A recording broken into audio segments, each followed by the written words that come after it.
नमस्कार साथियों, बीपीएससी एईडीयू के एक नए प्रैक्टिस सेशन में आप सभी का फिर से स्वागत है। इस सेशन में हम करने वाले हैं हिंदी भाषा से रिलेटेड 70 क्वेश्चन, जो कि हर दिन हम करते हैं। तो फटाफट से एक बार क्लास को शेयर कर देंगे सभी में, और जो लोग चैनल से नए जुड़ेंगे वो चैनल को सब्सक्राइब जरूर कर लेंगे। ठीक है, तो 70 क्वेश्चन का ये सफ़र शुरू होने वाला है और शुरू करते हैं आज के सफ़र को। और आज का जो पहला क्वेश्चन है वो आपकी स्क्रीन पर आ चुका है। क्वेश्चन नंबर है 31, तद्वित का संधि विच्छेद क्या है। तद्वित का संधि विच्छेद आप सभी को बताना है क्या होगा। तत् धन धित होगा, तद धन धित होगा या तत् धन हित होगा। क्या बनेगा इसका राइट आंसर बताएंगे। क्वेश्चन नंबर आपका 31 है, इसका सही जवाब आप सभी को बताना है। तो तद्वित की बात कर लें तो इसका जो राइट आंसर हो जाएगा, यानी कि जो संधि विच्छेद होता है वो क्या होता है, तत् धन हित होता है। क्या होता है, तत् धन हित होता है। ऑप्शन नंबर सी इसका सही जवाब बन जाएगा। नेक्स्ट क्वेश्चन की तरफ चलेंगे। अगला क्वेश्चन है हमारा क्वेश्चन नंबर 32, यद्यपि का संधि विच्छेद है।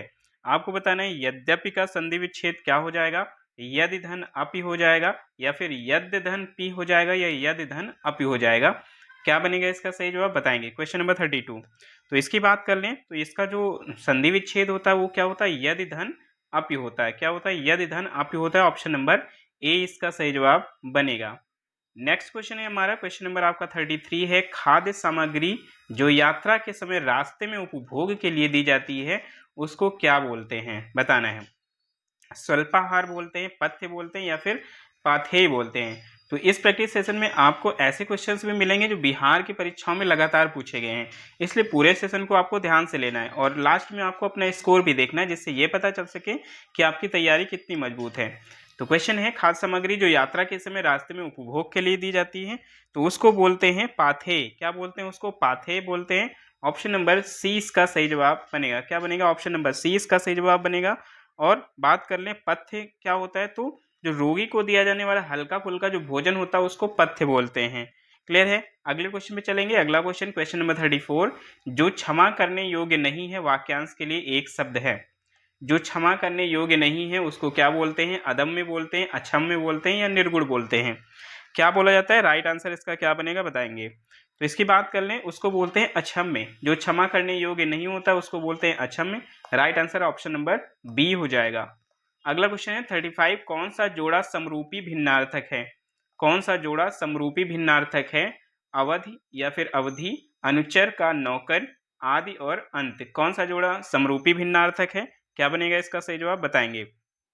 तो जैसे यहाँ पर अवधि और अवधि दे रखा है, अवधि और अवधि, इसमें अगर देखा है तो समरूपी भिन्नार्थक क्यों है, क्योंकि जो अवधि होती है उसका मतलब होता है समय या फिर काल कह लीजिए, और अवधि का मतलब होता है अवध क्षेत्र की एक देसी भाषा होती है, उसको अवधि भाषा बोलते हैं। तो ये हो जाएगा ऑप्शन नंबर ए इसका सही जवाब बन जाएगा। नेक्स्ट क्वेश्चन है क्वेश्चन नंबर आपका 36, अंक शब्द के अनेकार्थी शब्द समूह का चयन कीजिए। तो अंक शब्द के अनेकार्थी शब्द समूह कौन से हैं। अंग का मतलब, अंक का मतलब अंग, गोद, गोदी, हिस्सा, या फिर गोद, संख्या, अध्याय, या फिर संख्या, भाग, टुकड़ा।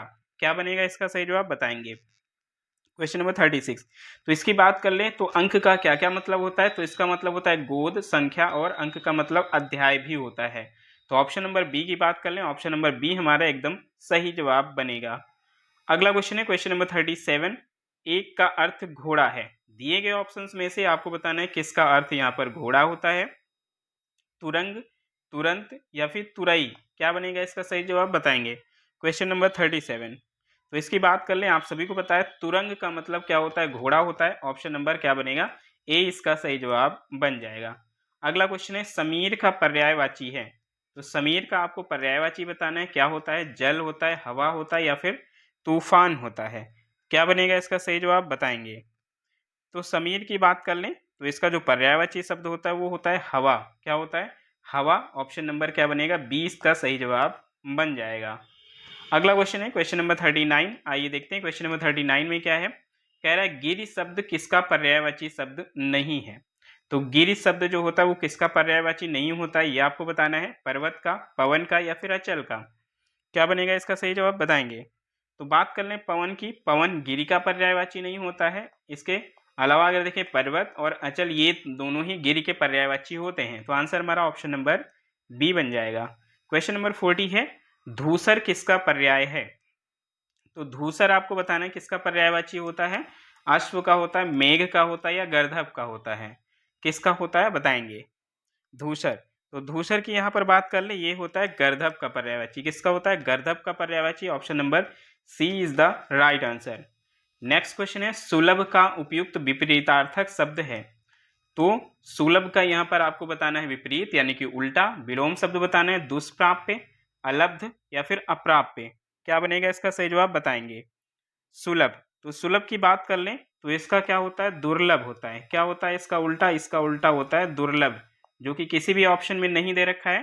तो राइट आंसर हमारा ऑप्शन नंबर ई बन जाएगा। क्या बनेगा? ई इसका सही जवाब बनेगा। अगला क्वेश्चन है क्वेश्चन नंबर 42, धूमिल शब्द का विपरीत शब्द क्या है? धूमिल शब्द का विपरीत शब्द आपको बताना है क्या होता है। धुंधला होता है, उज्जवल होता है या चमकीला होता है। क्या बनेगा इसका सही जवाब बताएंगे।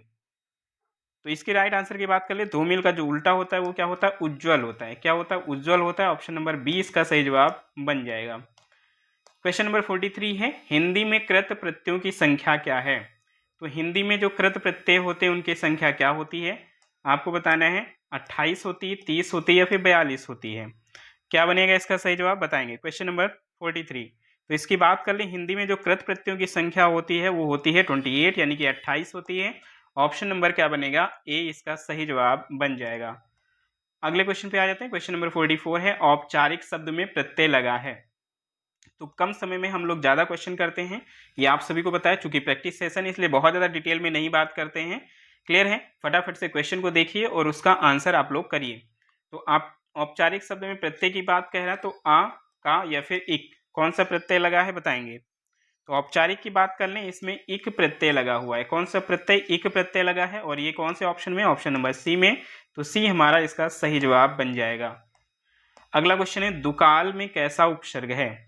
आपको बताना है दुकाल में कैसा उपसर्ग होता है। उर्दू, फारसी या फिर हिंदी।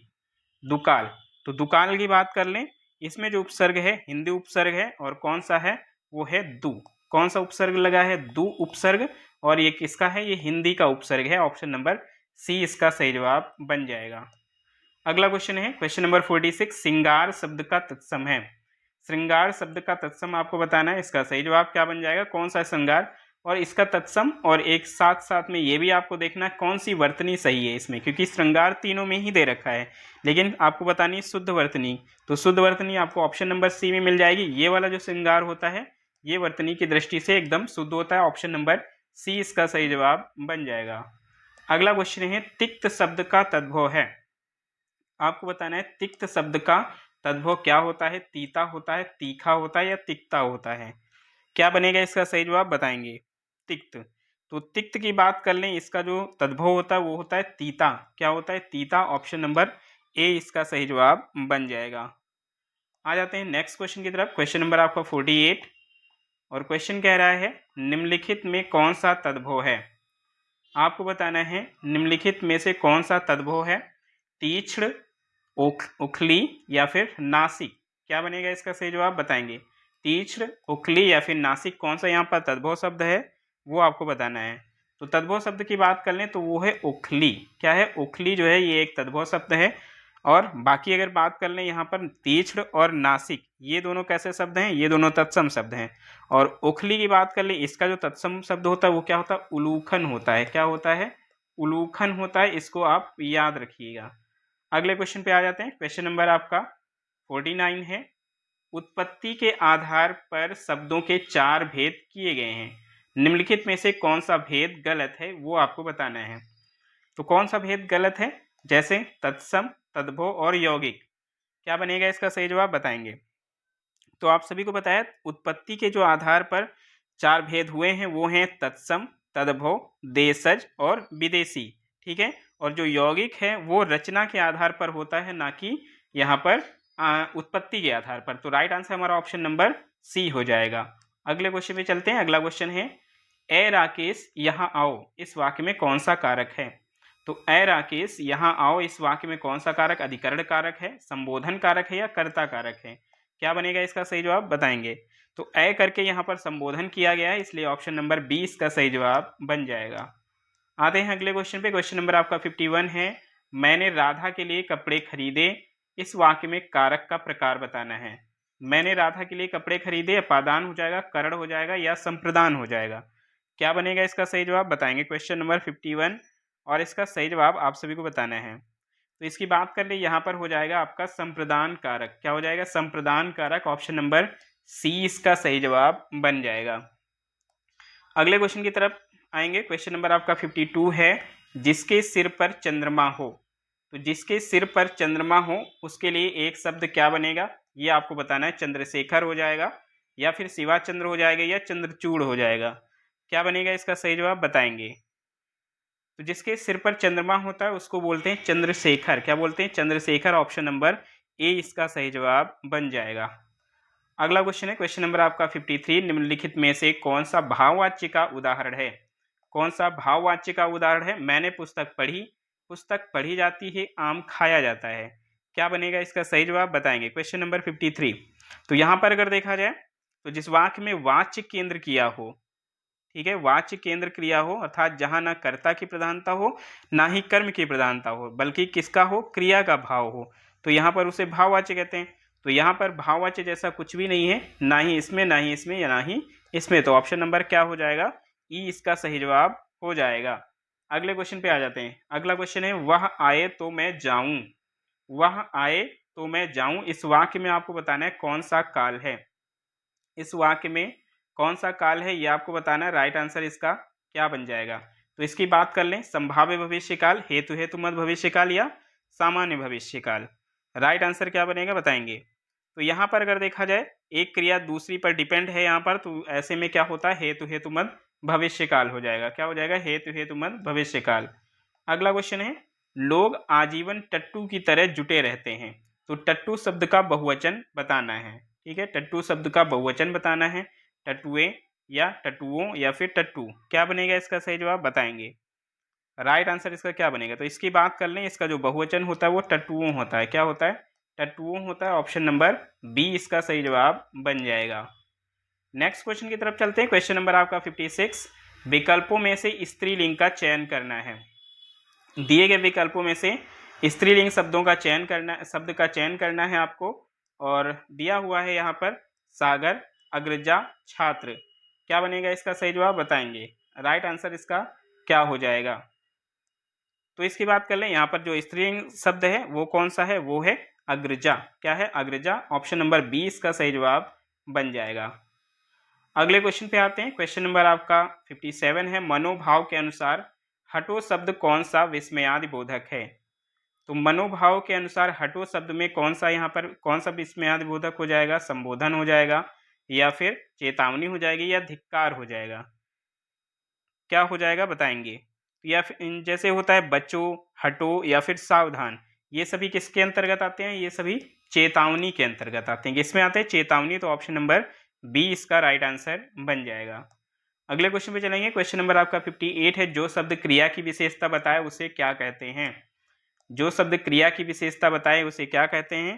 तो आप सभी को पता है उसे ही क्या बोलते हैं? क्रिया विशेषण। क्या बोलते हैं? क्रिया विशेषण। ऑप्शन नंबर ए इसका सही जवाब बन जाएगा।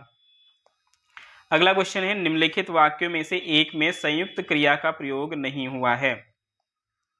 किसमें संयुक्त क्रिया का प्रयोग नहीं हुआ है ये आपको बताना है। लड़का रो पड़ा, हत्यारे ने मार डाला, वह क्षण भर में आएगा। क्या बनेगा इसका सही जवाब बताएंगे। Question number 59। तो इसकी बात कर लें, वह क्षण भर में आएगा, इसमें अगर देखा जाए तो संयुक्त क्रिया नहीं है, जबकि रो पड़ा और मार डाला में क्या है? संयुक्त क्रिया है। ठीक है, तो आंसर हमारा क्या बन जाएगा? आंसर हमारा ऑप्शन नंबर सी, वह क्षण भर में आएगा। अगला क्वेश्चन है क्वेश्चन नंबर आपका 60, राम लक्ष्मण से पत्र लिखवाता है, इस वाक्य में क्रिया का कौन सा रूप है? बताएंगे। इस वाक्य में क्रिया का कौन सा रूप है? पूर्णकालिक क्रिया है, प्रेरणार्थक क्रिया है या फिर संयुक्त क्रिया है।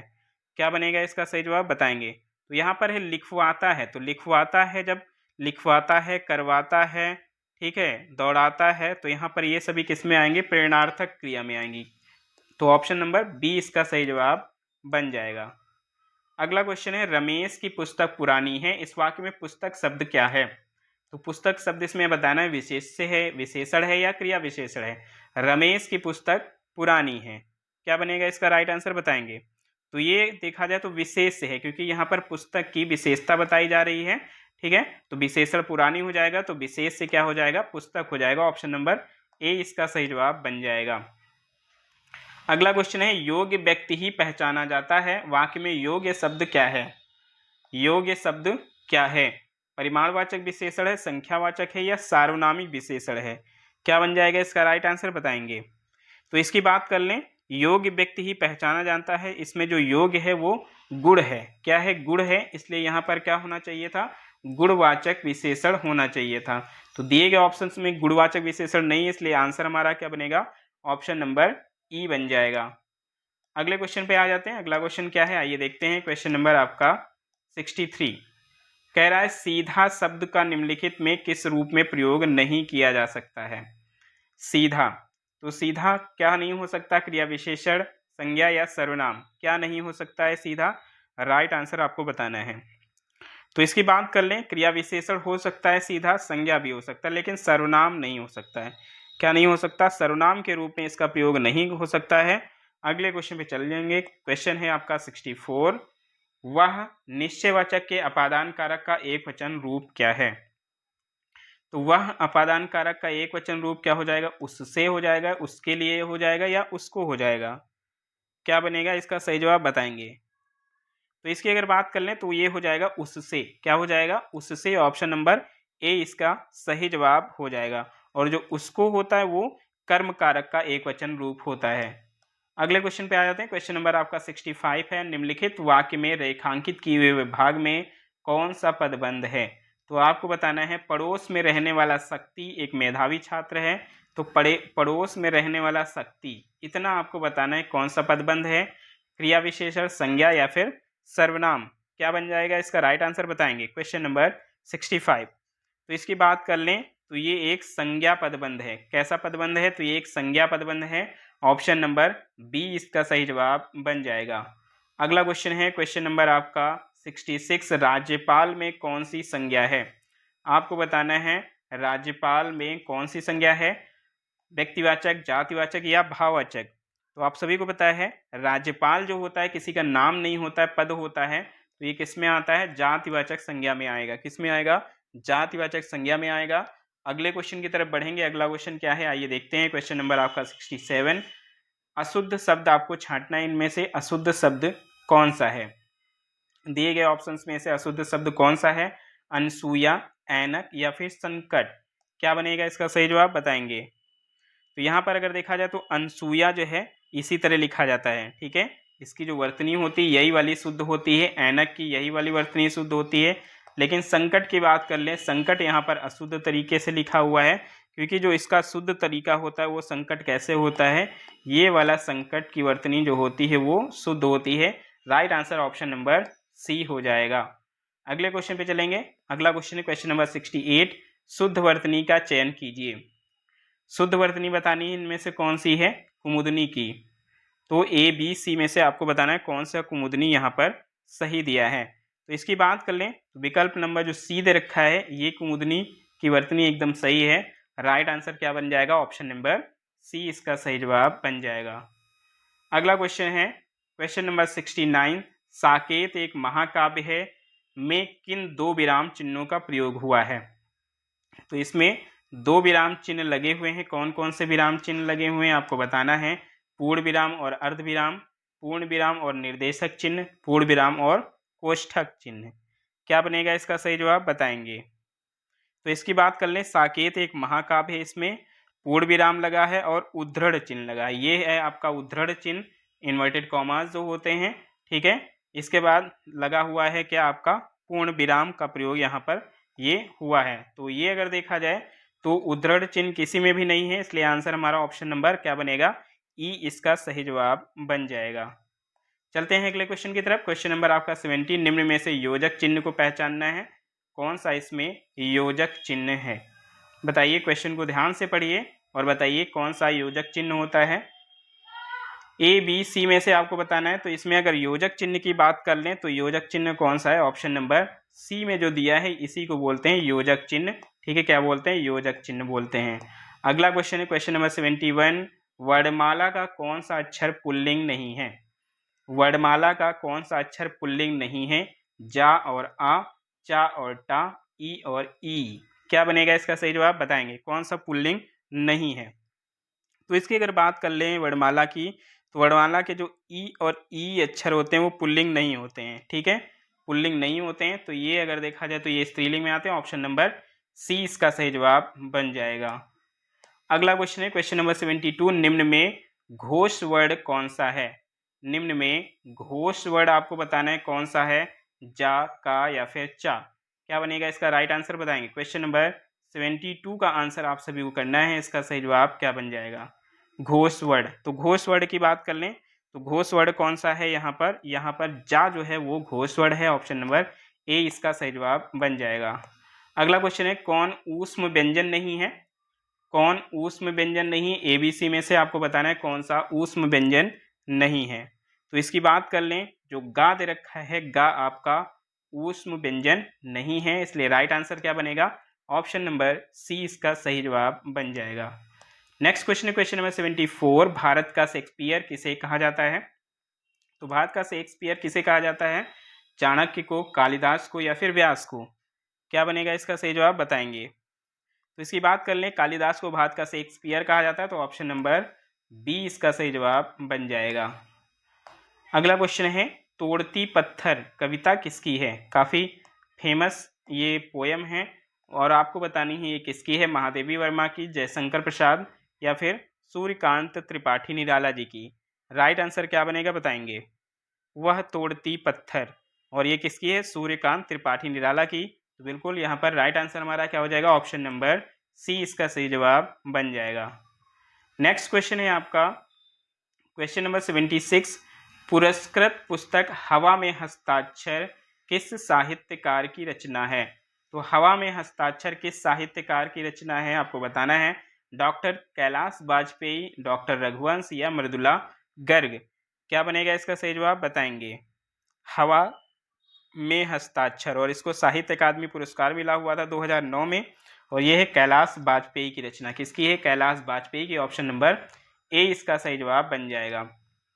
नेक्स्ट क्वेश्चन है आपका, अस्थि चर्म में देह मम तामे जैसी प्रीति, तस्यो जो श्री राम में होति न तो भवभीत। ये किसका कथन है आपको बताना है। राइट आंसर इसका क्या हो जाएगा। और इसी कथन के बाद उनका जो जीवन है वो पूरी तरीके से बदल गया था। तो इसमें बात कर लें, ये किसका कथन था? मीरा, रत्नावली या फिर सूरदास। तो ये जो कथन था ये रत्नावली जी का था, और रत्नावली कौन थी? ये तुलसीदास जी की पत्नी थी। तो राइट आंसर हमारा क्या बनेगा? राइट आंसर हमारा ऑप्शन नंबर बी इसका सही जवाब बन जाएगा। अगला क्वेश्चन है क्वेश्चन नंबर 78, गुरु गोविंद दोऊ खड़े काके लागो पाए, बलिहारी गुरु आपने गोविंद दियो बताए। इस पद्यांश के रचयिता कौन है? फटाफट से बता दीजिए। राइट आंसर क्या हो जाएगा? रहीमदास जी, कबीरदास जी या दादू दयाल? क्या बनेगा बताएं। तो ये बीजक से लिया गया है, ठीक है, बीजक जो रचना है उससे लिया गया है, और इसके जो रचनाकार हैं वो कौन है? कबीरदास जी हैं। कौन है? कबीरदास जी। ऑप्शन नंबर क्या बनेगा? सी इसका सही जवाब बन जाएगा। अगले क्वेश्चन की तरफ चलते हैं। अगला क्वेश्चन क्या है आइए देखते हैं। और अगला क्वेश्चन जो है आपका वो है गद्यांश पर आधारित। तो आपको पढ़ना है गद्यांश अच्छे से, और उसके बाद 3 क्वेश्चन आपको मिलेंगे 79 से लेकर 89 तक। तो चलिए मेरे साथ आप भी गद्यांश को पढ़िए। कह रहा है कि धरातल से युद्ध की विभीषिकाओं को सदा सदा के लिए समाप्त करने के लिए गांधी जी ने विश्व को अहिंसा रूपी अस्त्र प्रदान किया। गांधी जी कहा करते थे कि प्रेम और अहिंसा के द्वारा विश्व के कठोर से कठोर हृदय को भी कोमल बनाया जा सकता है। उन्होंने इस सिद्धांतों का परीक्षण भी किया और वे नितांत सफल सिद्ध हुए। हिंसा से हिंसा बढ़ती है, घृणा घृणा को जन्म देती है, और प्रेम से प्रेम की अभिवृद्धि होती है। अतः यह निश्चित है कि बिना प्रेम और अहिंसा के विश्व में शांति स्थापित नहीं हो सकती। शांति के अभाव में मानव जाति का विकास संभव नहीं। प्रत्येक राष्ट्र का स्वर्णिम युग वही कहा जाता है जबकि वहां पूर्ण शांति और सुख रहा हो तथा उत्तमोत्तम रचनात्मक कार्य किए जाते हों। भौतिक दृष्टि से व्यापार और कृषि की उन्नति भी शांति काल में ही संभव होती है। अतः हम यदि विश्व का कल्याण चाहते हैं तो हमें युद्ध का बहिष्कार करना ही होगा। अहिंसा और प्रेम की भावना से विश्व में शांति स्थापित करनी होगी, तभी विश्व में सुखमय एवं शांतिमय राज्य की स्थापना होगी। तो ये है पैसेज, ठीक है, गद्यांश आपका। और आप अगर इसको आराम से पढ़ना चाहते तो इस वीडियो को पॉज कर लीजिएगा और आराम से पढ़िएगा, फिर इसके क्वेश्चंस का आंसर दीजिएगा। तो क्वेश्चन है पहला यहाँ पर कि विश्व में शांति क्यों आवश्यक है। क्वेश्चन है विश्व में शांति क्यों आवश्यक है? मानव जाति के विकास के लिए, उत्तमोत्तम रचनात्मक कार्य के लिए, या व्यापार और कृषि की उन्नति के लिए? आपको गद्यांश के बेस पर इसका आंसर करना है। तो गद्यांश को अगर आप पढ़ेंगे तो उसमें साफ साफ लिखा है कि विश्व में शांति मानव जाति के लिए आवश्यक है। किसके लिए? मानव जाति के लिए। तो ऑप्शन नंबर ए इसका सही जवाब बन जाएगा। अगला क्वेश्चन है विश्व में शांति की स्थापना के लिए सबसे आवश्यक क्या चीज है?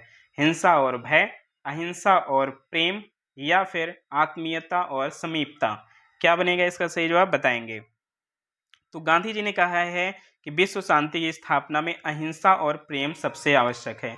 क्या चीज? अहिंसा और प्रेम। ऑप्शन नंबर बी इसका सही जवाब बन जाएगा। अगला क्वेश्चन है कठोर से कठोर हृदय को भी कोमल बनाया जा सकता है किसके द्वारा? सत्य पालन द्वारा, मौन पालन द्वारा, या अहिंसा द्वारा? क्या बनेगा इसका सही जवाब? बताएंगे।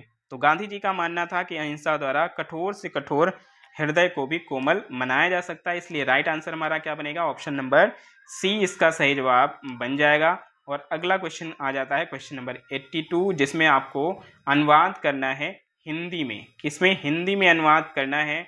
और लाइन है आपकी, the magistrate ordered an inquiry.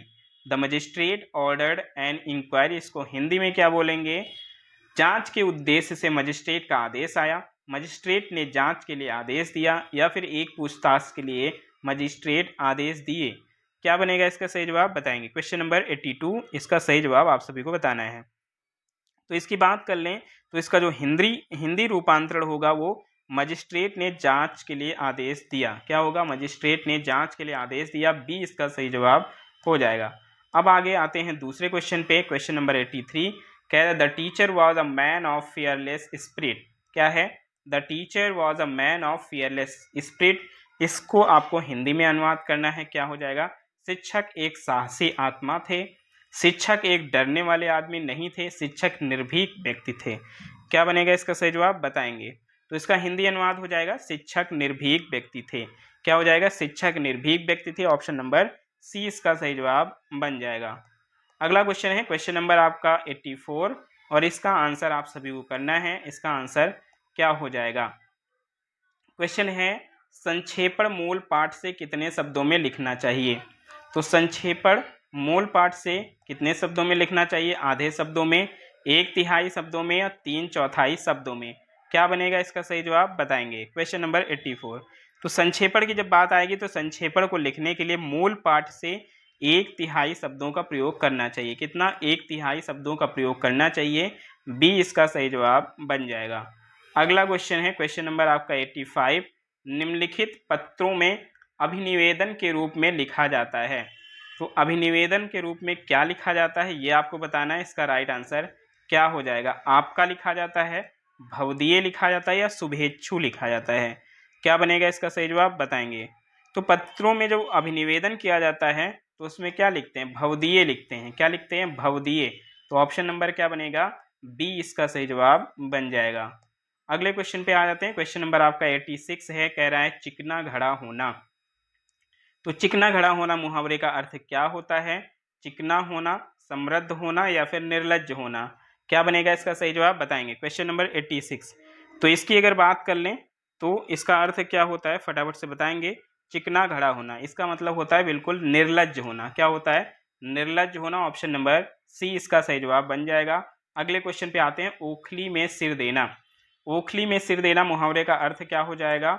मुसीबत झेलना, स्वागत करना, या फिर बहुत श्रम करना? क्या बनेगा इसका राइट आंसर? बताएंगे।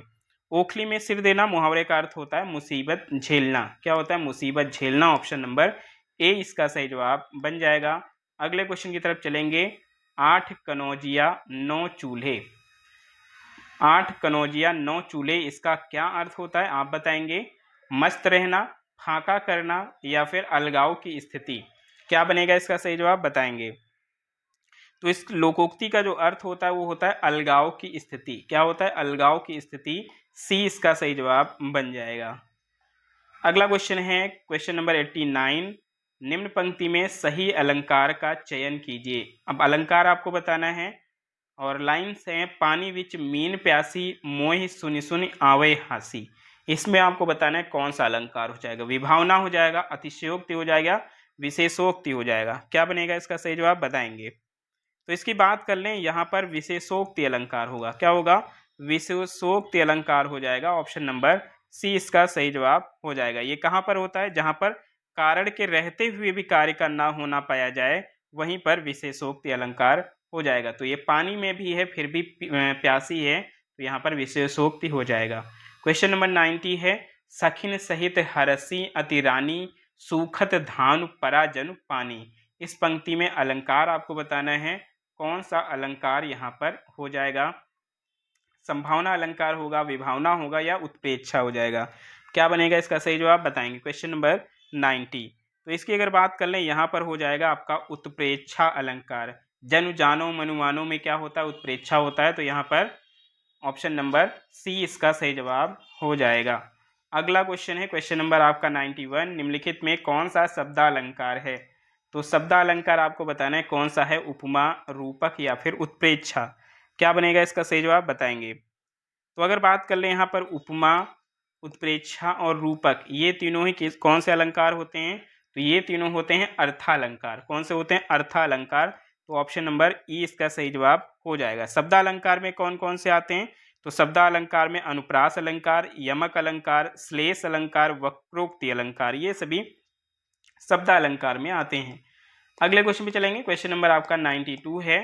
आइए देखते हैं क्या दे रखा है। क्वेश्चन नंबर 92 है, या लकुटी अरु कामरिया पर राज तिहु पर को तजदारो में छंद आपको बताना है, ये कौन सा छंद है? कौन सा छंद है ये आपको बताना है। कवित्त है, सवैया है या बरवे है? क्या बनेगा इसका सही जवाब? बताएंगे। Question number 92। तो इसकी अगर बात कर लेंगे तो ये है सवैया। क्या है ये? तो ये है सवैया। ऑप्शन नंबर बी इसका सही जवाब बन जाएगा। ठीक है, अगले क्वेश्चन पे आ जाते हैं। क्वेश्चन नंबर आपका 93, भाव जिसके हृदय में रहते हैं उसे क्या कहते हैं? भाव जिसके हृदय में रहते हैं उसको क्या बोलते हैं? आश्रय बोलते हैं, आलंबन बोलते हैं या उद्दीपन बोलते हैं? क्या बोलते हैं? इसका सही जवाब क्या हो जाएगा? तो जिसके हृदय में भाव जागृत होते हैं या फिर रहते हैं उसी को क्या बोलते हैं? आश्रय बोलते हैं। क्या बोलते हैं? आश्रय बोलते हैं। ऑप्शन नंबर ए इसका सही जवाब बन जाएगा। नेक्स्ट क्वेश्चन, क्वेश्चन नंबर 94, प्रश्न में प्रयुक्त रस के लिए सही विकल्प चुनिए। तो रस इसमें कौन सा रस हो जाएगा? हे खगमृग हे मधुकर श्रेणी तुम देखी सीता मृगनैनी। तो करुण रस हो जाएगा, संयोग श्रृंगार होगा या फिर रौद्र रस हो जाएगा? क्या बनेगा इसका सही जवाब? तो जब यहाँ पर श्री राम जी सीता जी को ढूंढ रहे थे वन में, तभी की ये लाइन है। तो उन्होंने क्या कहा था? हे खगमृग हे मधुकर श्रेणी तुम देखी सीता मृगनैनी। तो यहाँ पर वियोग श्रृंगार रस है। कौन सा है? तो यहाँ पर वियोग श्रृंगार रस है। तो यहाँ पर संयोग दिया है तो संयोग नहीं होगा, ना ही करुण होगा, ना ही रौद्र होगा। तो वियोग श्रृंगार रस हो जाएगा। तो आंसर हमारा ऑप्शन नंबर ई बनेगा। यहाँ पर क्या बनेगा? ई इसका सही जवाब बनेगा। अगला क्वेश्चन है क्वेश्चन नंबर 95। यहाँ पर निम्नलिखित वाक्यों में से अशुद्ध वाक्य का चयन कीजिए। तो अशुद्ध वाक्य का चयन करना है आप सभी को। इसमें लड़की दौड़ती है, शहर अच्छा है, बादशाह खांसती है। तो यहाँ पर आसानी से पहचान सकते हैं, बादशाह खांसती नहीं होता है, बादशाह खांसता है। तो यहाँ पर क्या हो जाएगा? सी वाला ही गलत दे रखा है। क्लियर है? चलें अगले क्वेश्चन पे। नेक्स्ट क्वेश्चन है, यद्यपि मोहन धनी है तथापि बहुत दुखी है। ये कैसा वाक्य है? साधारण वाक्य है, संयुक्त वाक्य है या फिर मिश्र वाक्य है? क्या बनेगा इसका सही जवाब? बताएंगे। Question number 96। तो इसकी बात कर लें तो ये है एक मिश्र वाक्य का उदाहरण। किसका है? मिश्र वाक्य का। ऑप्शन नंबर सी इसका सही जवाब बन जाएगा। अगला क्वेश्चन है क्वेश्चन नंबर 97, वचनामृत समस्त पद का विग्रह होगा। तो वचनामृत का जो है आपको विग्रह बताना है। अमृत रूपी वचन, वचन और अमृत या फिर अमृत जैसी वाणी। क्या बनेगा इसका सही जवाब? बताएंगे। वचनामृत। तो वचनामृत की बात कर लें तो इसका जो समस्त पद का जो विग्रह होता है वो होता है वचन रूपी अमृत। क्या होता है? वचन रूपी अमृत, ना कि अमृत रूपी वचन। ठीक है, तो यहाँ पहले वाले ऑप्शन में क्या दिया है? उल्टा दिया है। तो ये होगा नहीं, अमृत रूपी वचन नहीं, वचन रूपी अमृत। ये भी नहीं होगा, ये भी नहीं होगा। तो आंसर हमारा क्या बनेगा? ऑप्शन नंबर ई इसका सही जवाब बन जाएगा। अगला क्वेश्चन है क्वेश्चन नंबर 98, 31 में समास कौन सा है? 31 में समास कौन सा है? द्वंद्व समास है, द्विगु समास है या तत्पुरुष समास है? क्या बनेगा इसका सही जवाब बताएंगे।